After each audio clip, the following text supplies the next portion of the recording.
iyi ni radiyo ijwi ry'amerika ivugira i washington dc mu kirundi n'ikinyarwanda.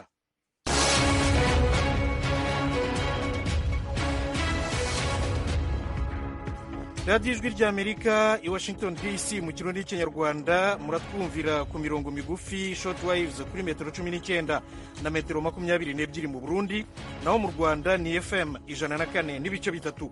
nshuti zacu banywanyi mwiriwe neza, muri kumwe na Thomas Kamirindi. mu rwanda abashigajwe inyuma n'amateka bo mu murenge wa kigali barasaba gufashwa mu myigire. twarukanse mu kare yose umwana aricaye, nose urumva uwo mwana ko ari wakaduteje imbere, yenda nawe akaba gitifu cyangwa akaba nega na meya yamuba yarangije ayo mashuri, ariko urumva ko bitudiniza natwe kumva ko ubwenge bwacu kandi tubufite, ariko tukabura inkunga. Aba ni bamwe mu bashigajwe inyuma n'amateka b'i Kigali mu Rwanda.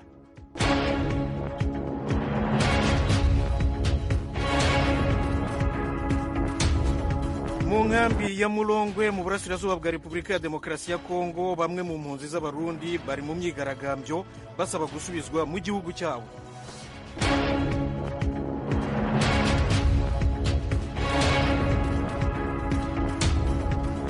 Uganda yamaganye icyemezo cy'urukiko mpuzamahanga rw'umuryango w'abibumbye cyo kwishyura Kongo amadolari arenga miliyoni 300.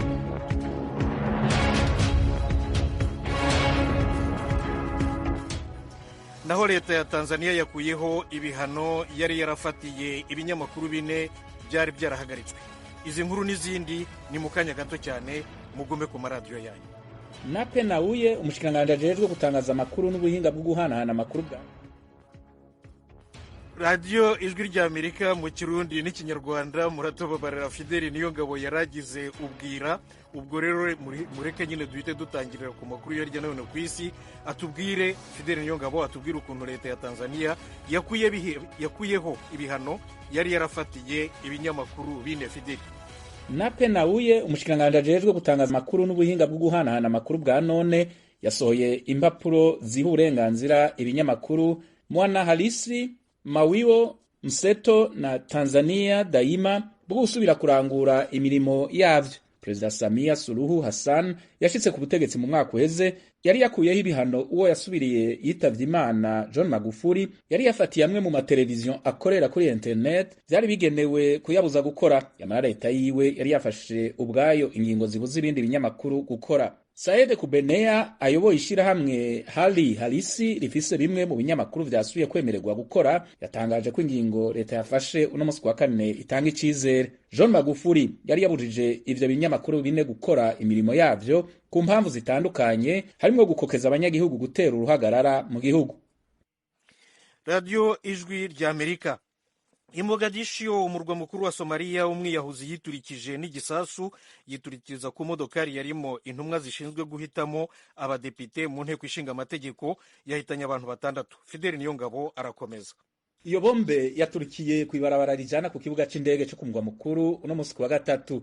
Ivyerekeye uwakoze ico gitero ntivyamenyekanye buno nyene. Osman ari mu babonye ivyabaye avuga ko yiboneye ubwiwe ibiziga vy'abantu 9. Yamara Abdikadir Abdirahman ayoboye ishirahamwe rya za Rusesabaniha ryitwa Amin, we atanga igitigiri c'abantu 8 bapfuye. Imbere yaho umumenyesha makuru afata amafoto w'itorokanizo ry'amakuru ryo mu Bwongereza Reuters amenyesha ko yabonye ibiziga vy'abantu 4 n'imodoka 4 zononekaye mugihe Ahmed Nur afise imangazini iri hafi yaho iyo bombe yaturikiye atangaza ko yabonye n'imiburiburi ibiziga vy'abantu 5. Muri kahise umugwi Al-Shabaab korana n'umugwi Al-Qaeda waritira ibitero nk'ivyo. Uyo murwi urondera gutembagaza leta ugashiraho igendera ku mategeko y'idini rya Kiislamu. Urakora kenshi ibitero ukoresheje ingoho n'amabombe ku nteko zijeje umutekano no mu bibanza vya leta canke mbere no ku basivili. Iyo mugwi kandi urakora ibitero ku nteko zijeje gucungera umutekano z'umuryango w'ubumwe bwa Afrika.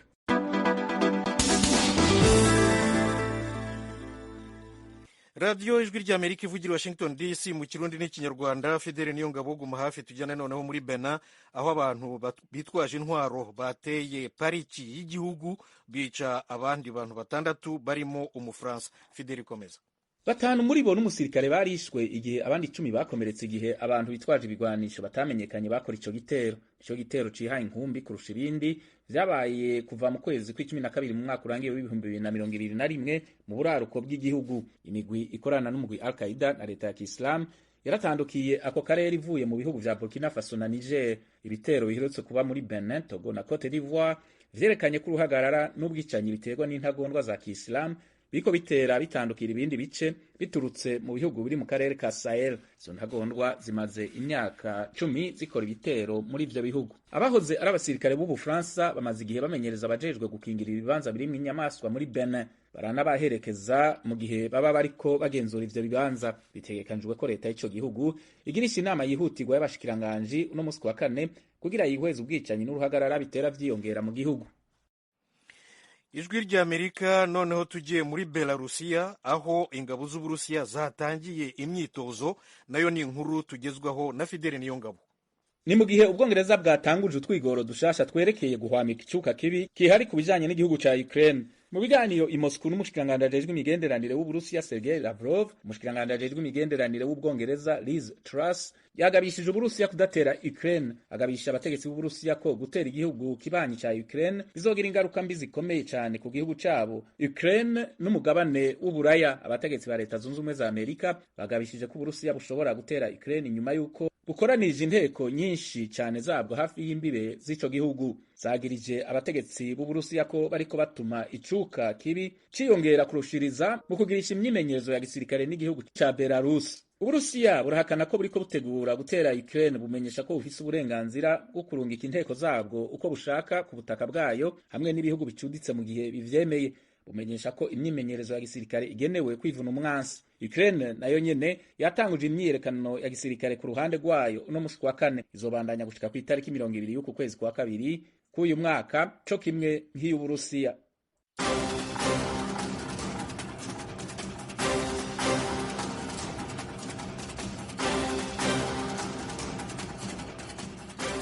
Fideli Niyongabo urakoze kutugezaho ayo makuru yo hirya no hino ku isi. Inshuti zacu mbibutse ko iyi ngiyi ari radiyo Ijwi ry'Amerika, radiyo yanyu. Mukurikira n'ibiganiro byayo n'amakuru byayo ku rubuga rwayo wa3 radiyo yacu voa.com.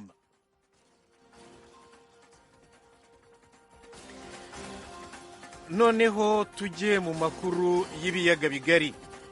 Minisiteri y'ubutabera ya Uganda yasohoye itangazo ryamagana icyemezo cy'urukiko mpuzamahanga rw'umuryango w'abibumbye Cour internationale de justice mu gifaransa rukorera i La Haye mu Buholandi, rwategetse Uganda kwishyura Repubulika ya Demokarasi ya Kongo amadolari miliyoni 325 kubera iby'ingabo za Uganda zangije igihe zari mu ntambara mu myaka y'ibihumbi 2000 muri Kongo. Inkuru irambuye turayibaza umunyamakuru w'Ijwi ry'Amerika Ignatius Bahizi uri i Kampala muri Uganda.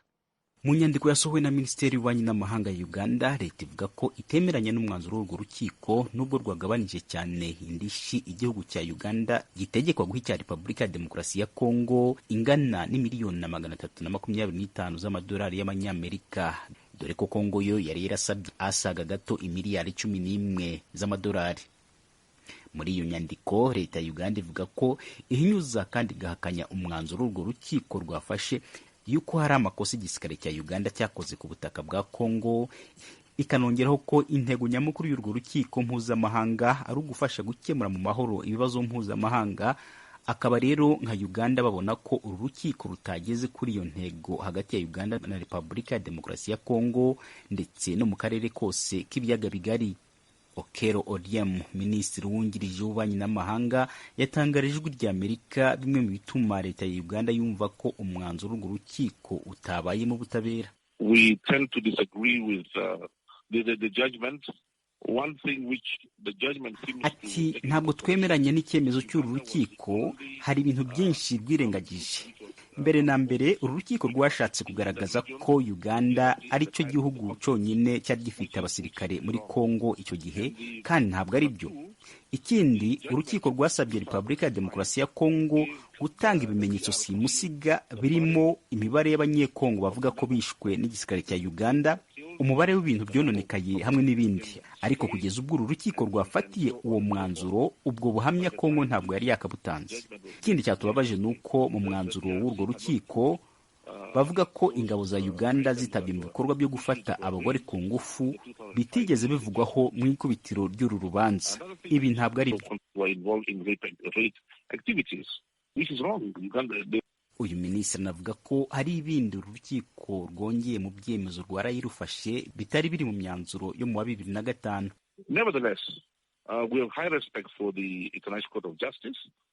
Ibyo ari byo byose twemera urwo rukiko, nubwo tunizera ko icyo cyemezo rwafashe kitabaye mu butabera. Ibi ntabwo bizatera ingaruka ku mubano wacu na Repubulika ya Demokarasi ya Kongo. Tugiye gukomeza n'ibiganiro kuri iki kibazo nubwo hari iki cyemezo cy'urukiko, kugira ngo dushake uburyo cyakemurwa biciye mu nzira ya diplomasi.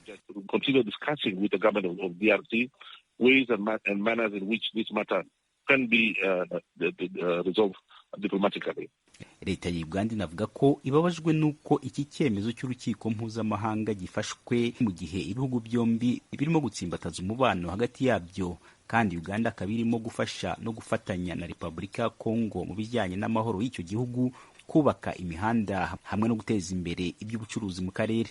Uganda isobanura ko kuba ariyo yonyine ikirwa urubanza ku byabaye muri Kongo kandi harabaye intambara yari irimo ibihugu bigera ku 8, ari uko Uganda yemera kandi akaba yubahiriza amahame mpuzamahanga bitandukanye n'ibindi bihugu byinshi byanga kubahiriza urwo rukiko.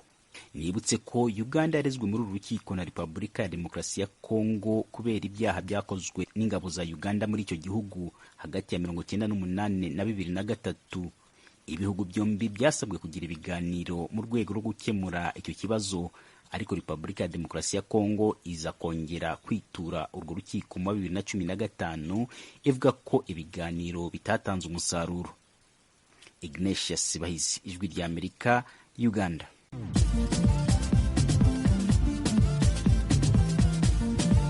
Ijwi rya Amerika.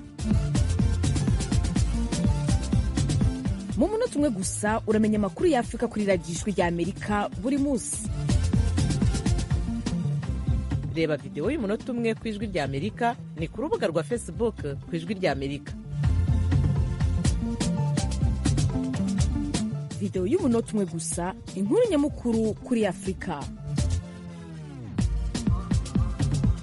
Ni ku rubuga rwa Facebook rw'Ijwi rya Amerika. Adresi ni VOA Radio Yacu. Ndi no kuri YouTube VOA Radio Yacu. Mu nkambi ya Mulongwe muri Kivu y'Epfo ni mu burasirazuba bwa Repubulika ya Demokarasi ya Kongo haravugwa imyigaragambyo y'impunzi zifuza gusubira mu Burundi, ariko baragiye basanga batari ku rutonde rw'abagombaga gutaha mu cyumweru gitaha. Ibindi n'umunyamakuru w'Ijwi rya Amerika Vedaste Ngabo uri Uvira. Izi mpunzi zo mu nkambi ya Mulongwe zirenga 80 ziri kwigaragambiriza ahakorera komisiyo y'igihugu ishinzwe impunzi mu nkambi ya Mulongwe, zivuga yuko kuba zitashizwe ku rutonde rw'impunzi zizahunguka ariyo mpamvu yatumye zikora imyigaragambyo. Nije imbere Meline na Manirakiza Desire ni zimwe muri izi mpunzi zo mu nkambi ya Mulongwe zakoze imyigaragambyo. Jewe ikibazo mfise, ibintu byose narabigurishije kandi nari nariyandikishije, none baransigaje, simfise aho mba, ndi mwibarabara n'abana. None raba kuntu mwodufasha nukuri natwe tukaza, nukuri turageramiwe, abana bariko bararira barahwerera inzara. Aha turi kuri senene ho twaraye, none umunsi niho turi. Nta naho mfise jewe nsubira. Nko mu bantu 8,000 biri aha Mulongwe, ndazi yuko ata 3,000 byo bisigaye ngaha bitiyandikishije. Murumva ko turi beshi cyane, ariko bazana bibita mu modoka ari buto buto kudupakiramo ngo tugende. Tujyana ko dutwara abantu 5 umuryango umwe, abafise abantu 8 kamwe nikabatwara. Ni kuvuga baca batwara imiryango mike kugira ngo bikunde ngaha tuzohamara imyaka 3 imyaka n'imyaka 5, kandi turahagorewe n'ukuri ni mudutabara. Niyo Mwungeri Sandrine nawe mu bakoze imyigaragambyo y'abifuza guhunguka, atangazwa n'uburyo yibuze ku rutonde rw'impunzi zo mu nkambi ya Mulongwe zizahungurwa, kandi yari yaragurishije ibikoresho byo mu nzu ndetse n'imirima ye. Nk'ubu abo twandikiwe rimwe bose bagira bagende, hama natwe baca dusigaza, nta kintu na kimwe dusigaranye. imirima yose twaradandaje no ku mbuga twaradandaje, ubu umwana ararira akagomba akagori ntituronke icyo tubahereza, n'amafaranga yose ubwo bugori twadandaje amafaranga twarayamaze, none tugiye gusigara, none tugiye kuba abandi, ugahura mu nzu muri babiri hagiye umugabo nawe umugore urasigaye, ese kubera turi ku ifomu imwe, ese umugabo amaze kugenda nawe umugore ugasigara, wowe usigaye wosigara arondererwa nande, cyo biroca bigenda gute? Nimuraba ukuntu mwodufashe kugira natwe tuve ngaha. Izi mpunzi zakoze imyigaragambyo zigaragaza kandi ko impamvu nyamukuru iri gutuma zihunguka ari impamvu y'umutekano mu kurangwa mu teritwari ya Fizi, ari nayo inkambi yo Murongo iherereyemo, ndetse n'ikibazo cy'inzara. Turi ahantu habi kuko umwanya n'umwanya bashobora kuza kudutera, kuko twumva ko hari abantu binjiye cyatumye baza ntacyo tuzi, ariko kenshi na kenshi twumva yuko haba baje kugwanya abantu bo ngaho barobere, ako natwe turavye nabi byo dusitaza usanga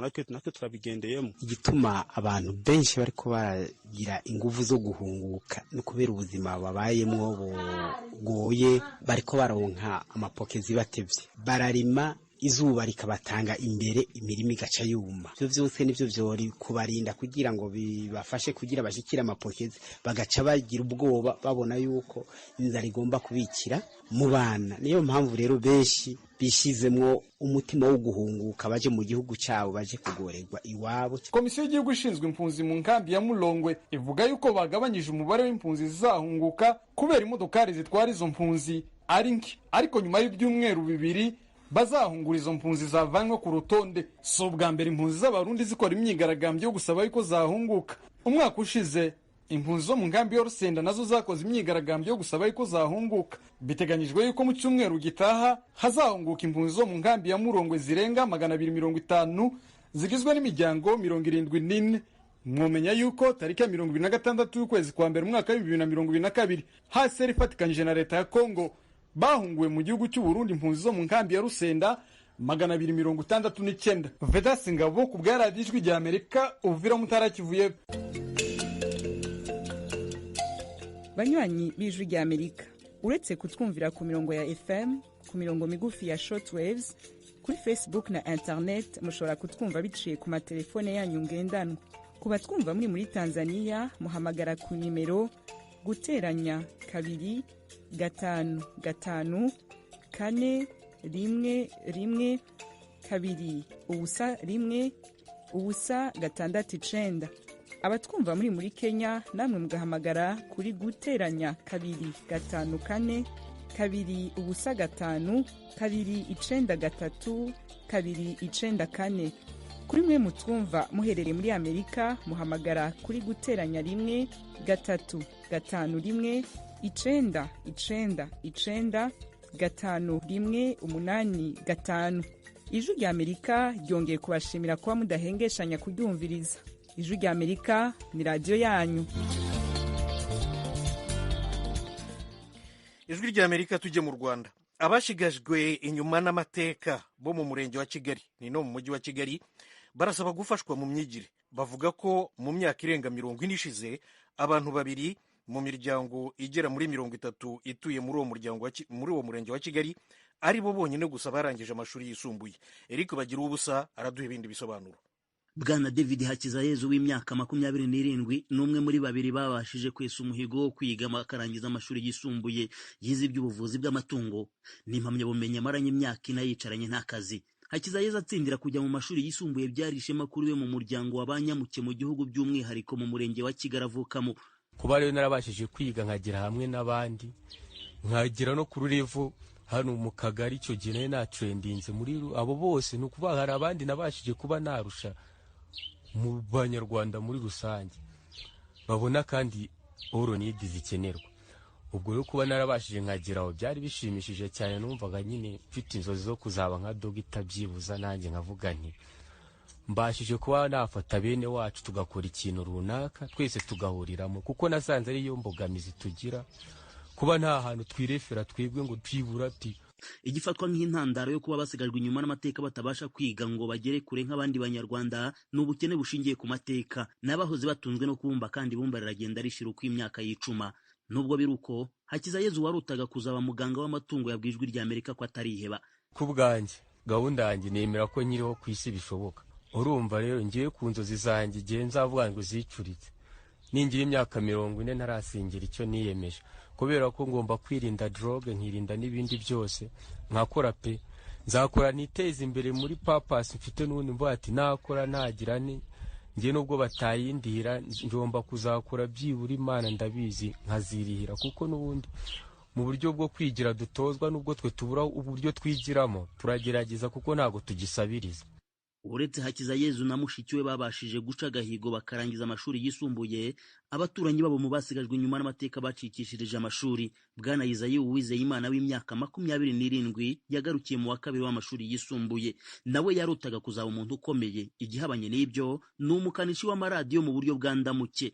Mu rugo twavutse twabumba inkono babumba, ariko njye numvaga ibyo bintu byo kubumba ntago nabikundaga. Imana nyereye ubwenge nyine numvaga ko nzaba umutekinisiye nkakora nk'utuntu dutangaje, kubona kwihimbira ikintu nkagikora. Numvaga ubundi mu buzima bwanjye nakora nk'ikintu kiguruka, nkakora nka drone ikagenda. Ahubwo kubera yuko ibyo byose nta mashuri ntaki, ntago nakomeje kwiga. Kuba abana babasigajwe inyuma n'amateka biga ntibarangiza amashuri bitera ipfunwe rikomeye ababyeyi babo. Eme Maria Mukamazimpaka na Innocent Uwimana bamaze imyaka isaga 40 batuye mu kagari ka Rwesero mu mujyi wa Kigali. Twarukanse mu kari yose umwana aricaye, niyo surumva uwo mwana ko ari wakaduteje imbere yenda nawe akaba gitifu cyangwa akaba nega na meya yamuba yarangije ayo mashuri. Ariko urumva ko bitudiniza natwe kumva ko ubwenge bwacu kandi tubufite, ariko tukabura inkunga byaranze. Kandi uwo mwana wagize gute watubereye icyitegererezo mu mudugudu. Ntago babuze ubwenge, ariko kubera ko nta bushobozi twebwe twababyaye tukabura n'ubufasha, nicyo cyagiye gituma abo bana bacu batiga ngo bagire aho bagera nk'abandi nabo banyarwanda, aho bagenda bakiga bakagera. Mu kiganiro na Bwana Christophe Ntirushwa uyobora umurenge wa Kigali yemeza ko nta kibazo cy'uburezi abasigajwe inyuma n'amateka bavuga gihari, na cyane ko hariho gahunda ya leta yo kutagira uwiheza mu burezi. Uburezi ntabwo bagoye, ubundi uburezi kwiga n'ubu rero ubwo niyo haba harimo n'ibibazo bihari batubwira tukabafasha, nimba bajya kwiga bakabirukana n'ikibazo cyo kuranirwa n'abayobozi b'amashuri, nuba nta kibazo kirimo rwose. Dufite gahunda yego yitwa umudugudu uzira umwana wataye ishuri, ikigo kizira umwana wataye ishuri. Iyo gahunda rero niyo gushimangira uburezi kuri bose igihugu cyashyizeho. Tuganira na Bwana Vincent Bavakuru ukuriye koperative y'ababumbyi mu Rwanda Koporwa, yavuze ko ibibazo by'uburezi ku basigajwe inyuma n'amateka babizi hirya no hino mu gihugu kandi ko bari kubikoraho ubuvugizi. Icyo kibazo tuba tukizi, twagifatiye n'umwanzuro twagisha muri planification y'umwaka wa 2022, tukaba wenda turane yayo wenda tutari twahagera, ariko nk'uko biba byihutirwa kuko nk'abo bana baba bakeneye kwiga kuko burya kwiga ni kare. Ni nayo mpamvu ndimo mvugana n'abo babishinzwe n'abaterankunga twe twagezeho icyo kibazo kugira ngo bihutishe kudufasha, ariko ntibizageza mu kwezi kwa 4 mu ntangiriro abo banyeshuri bageze, kuko hari n'abandi bazaruhango na hehe no gushakira minerivare, ariko by'umwihariko nka Koporwa n'ubwo ifasha abasigajwe n'amateka bagifatiye umwanzuro, abo baturage tuzabageraho nabo vuba. Ku bundi bufasha bugenerwa basigajwe inyuma n'amateka ngo biteze imbere, bagasanga hari aho ababubaha baba bagombye gushyira mu bushishozi bakabanza kumenya ibyankenerwa, bakavuga ko bagombye kwitabwaho by'umwihariko bishingiye ku ngaruka z'amateka. Leta nibyo mvuga ati iradufasha pe, ariko idufasha ku byo tudakeneye, icyo sinatinya kukivuga. Umuntu ntanze afite ugiye kumuha inka ugiye no kumuha ntabwo ikamwa, nuko uzayahirira akarinda apfa ubuzima bwe. Niyo nize njyana imoheri mfite purpose yo kujya ati nta nubwo wamuhaye inka avuga ati no nka izakamwa litiro 10, kuko njya nize ibintu byo kuba wakongera umusaruro n'umukamo kabyongera bigakunda. Ariko iyo nka niyo wayigaburira ute n'ubundi ntabwo yarenza litiro 2 ikibyara, ugasanga n'ubundi uramudindije. Hariyo mpamvu wumva ngo babahaye icyo ngo bahise bakigurisha, arayimuka aracumbitse n'iki arajya gukodesha inzu y'abandi nawe ubwo ntishoboye, iyo nkura ijyana hehe?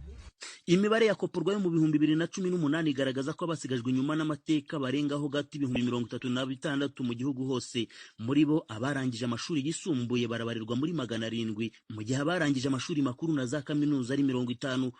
Mu minsi yashize hari impaka zo kumenya niba bashyirirwaho ubufasha bw'umwihariko bishingiye ku mateka. Bagira ubusajwi ry'Amerika i Kigali.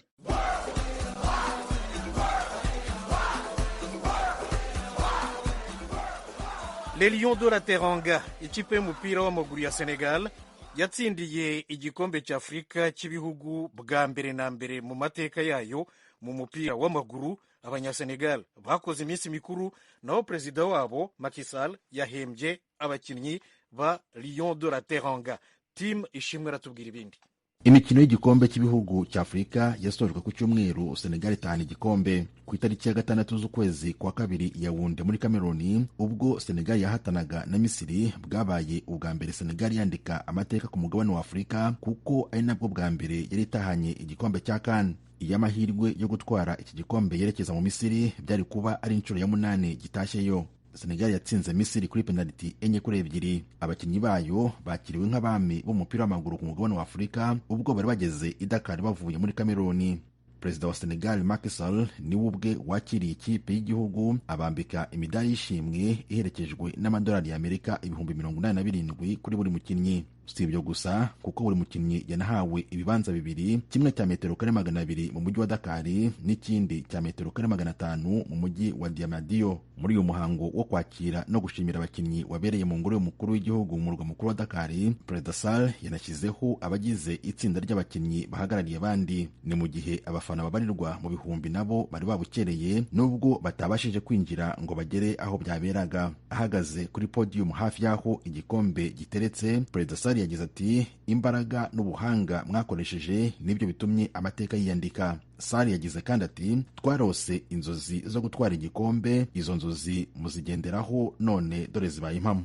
Ikipe y'igihugu ya Senegal yari iyobowe na Sadio Mane ukinira Liverpool yo mu Bwongereza, ubwo yihanangirizaga mugenzi we Mohamed Salah wo mu Misiri bakinana muri Liverpool amutsinze kuri penalty. Iyi ntsinzi y'amateka y'ikipe ya Senegal ibonetse nyuma y'imyaka 50 iki gikombe cya Afurika gitangiye gukinirwa. Kuri iki cyumweru ubwo umukino wari urangiye, ibihumbi by'abafana byiroshye mu mihanda mu murwa mukuru Dakar byishimira intsinzi y'ikipe yabo. Kuwa mbere w'iki cyumweru turimo, leta yatangaje ko ari umunsi w'ikiruhuko mu gihugu cyose kugira ngo abafana bakire abasore b'ikipe ya Senegal bagombaga kurara batashye bava muri Cameroon.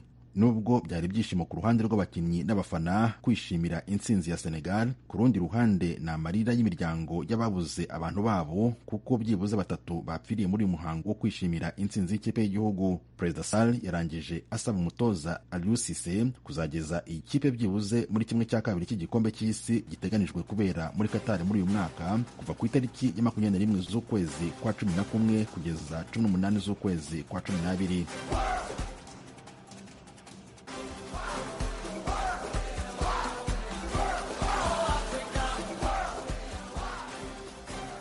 radiyo ijwi ry'Amerika ivugira i Washington DC mu Kirundi n'Ikinyarwanda. Nshuti zacu, aya makuru nahahumurije, ariko nabibutsa zimwe mu ngingo zari ziyagize. Mu nkambi ya Mulongwe ni mu ntara ya Kivu y'Epfo mu burasirazuba bwa Repubulika ya Demokarasi ya Kongo, bamwe mu mpunzi z'Abarundi barakora imyigaragambyo yo gusaba gutahurwa bagasubira mu gihugu cyabo. Uganda yamaganye icyemezo cy'urukiko mpuzamahanga rw'umuryango w'abibumbye cyo kwishyura Kongo amadolari miliyoni 325 kubera ibyo ingabo za Uganda zangije muri Repubulika ya Demokarasi ya Kongo mu myaka y'ibihumbi 2000. Uganda ivuga ariko ko bazakomeza ibiganiro hagati y'ibihugu byombi. Leta ya Tanzania yakomoreye ibinyamakuru 4 yari yarahagaritse. Naho i Mogadisho, umurwa mukuru wa Somalia, umwiyahuzi yiturikije n'igisasu ku modoka yarimo intumwa zishinzwe guhitamo abadepite bo mu nteko ishinga amategeko, ahitana abantu 6. Muri Benin naho abantu 6 barimo Umufaransa bishwe bazize abantu bitwaje intwaro bateye parike y'igihugu. Ingabo z'Uburusiya zatangiye imyitozo mu gihugu cya Belarusiya, bariyongera ku basirikare Uburusiya bufite ku mipaka ya Ukraine bahamaze iminsi. Byongereye rero impungenge cyane cyane z'ibihugu byo mu burasirazuba bw'isi z'uko Uburusiya bushobora gutera Ukraine. Belarusiya burimo bukoreramo imyitozo nayo ihana imbibi na Ukraine. Naho mu Rwanda, nk'uko mu kanya twabibabwiraga, abashigajwe inyuma n'amateka bo mu murenge wa Kigali mu mujyi wa Kigali barasaba gufashwa mu myigire. Bavuga ko mu myaka irenga 40 ishize abantu 2 mu miryango 30 ari bo bonyine gusa barangije amashuri yisumbuye. Inshuti zacu rero ndabashimiye cyane. Kuri mikoro mwari kumwe na Thomas Kamirindi. Mukomeze mugire umugoroba mwiza kuri radiyo yanyu Ijwi ry'Amerika. Murakarama.